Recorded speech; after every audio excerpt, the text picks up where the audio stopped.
Good day guys! Ngayon nagbabalik tayong inyong konduktor na una, bungal pa!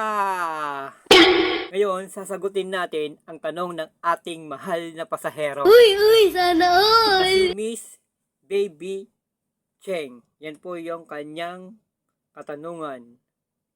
Ang kanyang katanungan ay ano mo daw pwedeng sakyan papuntang Cabanatuan to Marilao? Ang pwede pong sakyan ni Miss Baby Cheng ay biyaheng Cubao. Biyaheng Cubao na Baya Bulacan.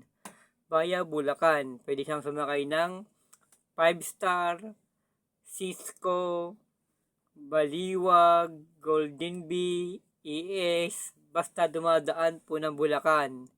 Then, baba po kayo ng Santa Rita. Santa Rita. Tandaan nyo po, bababa po kayo ng Santa Rita, then, transport po kayo, and then sumakay po kayo ng jeep na biyaheng May Kawayan. Hindi totoo yan. Sakay nyo po ng jeep na biyaheng May Kawayan is, dadaan po yun ng Marilao. Baba na po kayo Marilao. Sana nakatulong ang video na to. Paki-comment ulit sa baba ang inyong mga katanungan para masagot po natin sa mga susunod na video. Salamat and good vibes.